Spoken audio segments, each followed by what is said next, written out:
Statements बहुत गहरी निगाह से देखी जा रही हैं, इसराइल की तरफ से आ रही हो या ईरान की तरफ से। और सेठी साहब, इसमें जो ईरानी वजारत ख़ारजा है उन्होंने अमरीकी पॉलिसी को और मुज़ाकरात के हवाले से जो उन्हें तरगीब दी जा रही है उसको दोगली पॉलिसी का है कि एक तरफ आप इसराइल की मदद कर रहे हैं हमलों में और दूसरी तरफ आप हमें कह रहे हैं हमसे बात करें। सो फ्यूचर क्या है उन मुज़ाकरात का, जोहरी मुज़ाकरात का? क्या ईरान विड्रॉ कर जाएगा और इसराइल क्या फर्दर अटैक करेगा? क्योंकि ईरान कह रहा है कि एक बार फिर सख्त जवाब दिया जाएगा अगर इसराइल ने दोबारा एस्केलेशन की। देखिए ना, ये जो राउंड होने जा रहा था ये छठा राउंड था और 5 राउंड्स के अंदर रत्ती भर प्रोग्रेस नहीं हुई। डोनाल्ड ट्रंप ने 60 दिन की मोहलत दी थी कि 60 दिन के अंदर अंदर ये कोई सेटलमेंट हो जाए, नहीं तो हम फिर इसराइल को रोक नहीं सकेंगे। और इंटरेस्टिंग बात यह है कि 61st डे को इसराइल ने अटैक कर दिया। इसका ये मतलब है कि इसराइल एंड अमेरिका इकट्ठे थे इस सब चीज के अंदर। 60 डेज में तैयारी करनी थी जो रह गई थी छोटी मोटी, to do whatever they wanted to do. They knew इनके डिमांड्स ऐसे हैं कि जी 3% पे आप ले आए and so on and so forth, जो कि कभी भी ईरान एक्सेप्ट नहीं कर सकता था। सो इन्होंने डिलिबरेटली ये सारा कुछ किया। डोनाल्ड ट्रंप की ये कोशिश थी कि ये धमकी के साथ शायद ईरान मान जाए, और अगर नहीं मानेगा तो उन्होंने आंख मार दी थी इसराइल को कि आप कर लीजिएगा। अभी जितने भी मैंने वेस्टर्न एनालिस्ट के तबसरे सुने हैं इंडिपेंडेंट लोगों के, सारे ये कह रहे हैं कि सिर्फ अमेरिका नहीं, फ्रांस भी फुली इन्वॉल्व था, तो इंफॉर्मेशन भी थी। और अभी आपने फ्रेंच प्रेसिडेंट के बयान तो सुन ही लिए, he is very pro Israel और वो जिस किस्म की बातें कर रहे हैं, वेरी अग्रेसिव, कि हम ये भी हेल्प करेंगे और ये भी करेंगे और वो भी करेंगे and so on and so fourth. और यूके जो है वो ऑफिशियली तो साइलेंट है, मगर रशिया ने जो इल्जाम लगाया यूके के ऊपर कि जी आपके साइप्रस बेस से भी आपके जहाज उड़े हैं और आपने मिसाइल्स को डाउन किया, ईरानियन मिसाइल्स को एंड सो ऑन, जिसकी रिस्पांस यूनाइटेड नेशंस में उनकी रिप्रेजेंटेटिव ने दिया है कि नो कॉल्ड इट नॉनसेंस, कि बिल्कुल रबिश है, नॉनसेंस है। मगर ये हो नहीं सकता कि MI5, MI6, SPU और मोसाद इनके पुराने तल्लुकात है, हर चीज में ताउन करते हैं including with CIA। It's a closely net intelligence network, और ये हो नहीं सकता कि इनकी इंटेलिजेंस एजेंसियां जो हैं German, French, British and American, ये इकट्ठे काम करती हैं। They share information and intelligence, and on this score मेरा ख्याल है they were all on board to a greater or lesser extent. मेरा ख्याल है मेन जो थी वो तो CIA एंड मोसाद, बट मेरा ख्याल है British and French intelligence also involved, and so therefore सब अपने आप को कह रहे हैं हम तो कुछ नहीं, हमने तो किया कुछ नहीं। वो इसीलिए because now they want to move on and try and negotiate once, start negotiating once again.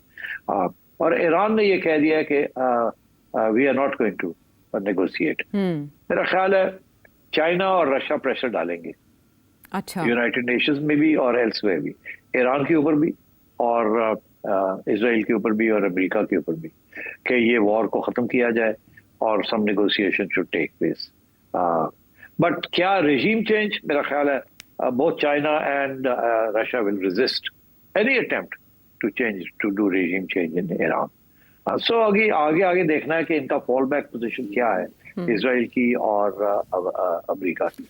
आपने देख ही लिया कि अमेरिका ने फिर अपना एक मोहरा बाहर निकाल लिया है, रजा शाह पहलवी का बेटा, उसको निकाल लिया है। और अभी आपने देखा कि वो फिर से एक नुमाया होना होगी शुरू हो गए हैं, और अभी वो इसराइल पहुंच गए थे और नेतन्याहू के साथ बैठे हुए थे। तो वही है रेजीम चेंज, किसी तरीके से हम रॉयल्टी, जो पुरानी रॉयल्टी है उसको वापस रीइंस्टॉल किया जाए ईरान के अंदर, ताकि it becomes a pro America regime.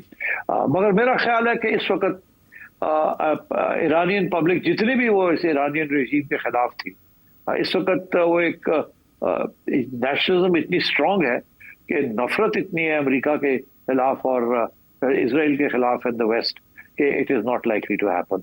और अगर पॉसिबल भी किसी स्टेज पे हुआ, because we can not rule out more assassinations and specially of civilian leaders, मैं समझता हूँ अगर इसराइल बेस बना सकता था ईरान के अंदर और वहां से ह्यूमन इंटेलिजेंस के जरिए, और कुछ लोग तो ये भी कह रहे हैं कि ह्यूमन इंटेलिजेंस इसराइल का बड़ा स्ट्रॉन्ग पॉइंट है। उन्होंने हमास को और हिजबुल्लाह को भी ह्यूमन इंटेलिजेंस तरीके के साथ अंडरमाइन किया है। अंदर उनके लोग होते हैं और असैसिनेशंस भी इसी तरीके से करते हैं। और ईरान की जो डिफेंस एस्टेब्लिशमेंट है और इंटेलिजेंस एस्टेब्लिशमेंट, उसके अंदर भी इजरायली एजेंट्स हैं, ईरानियंस, जो कि who are now traitors who take money and do this because they're opposed to the Iranian regime. तो इस किस्म की चीजें भी हैं।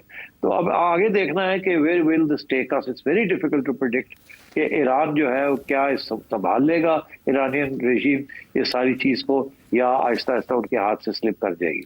जहां तक ईरान का ताल्लुक है, to be able to launch more missiles, मैं समझता हूँ कि बड़ा लिमिटेड डी अटैक होगी, इससे ज्यादा नहीं होगी।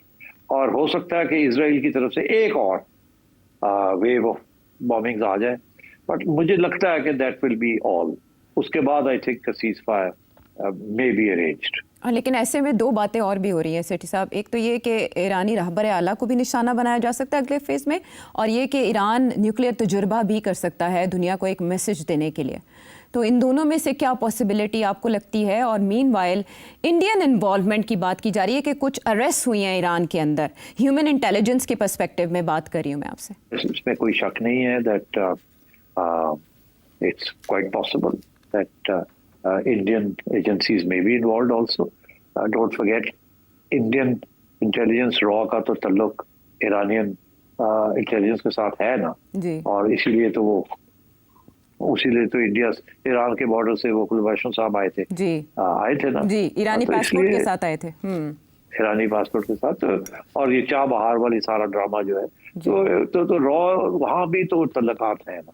तो डबल गेम्स तो होती है इंटेलिजेंस एजेंसियों के अंदर। देखिए, बड़ी इंटरेस्टिंग इसमें जो सर्कमस्टांशियल एविडेंस है, सर्कमस्टांशियल एविडेंस ये है कि ये जो सारा ड्रोन्स का चक्कर है ना, ये वेस्टर्न मिलिट्री एक्सपर्ट्स जो हैं वो बड़े एक इंटरेस्टिंग बात कर रहे हैं।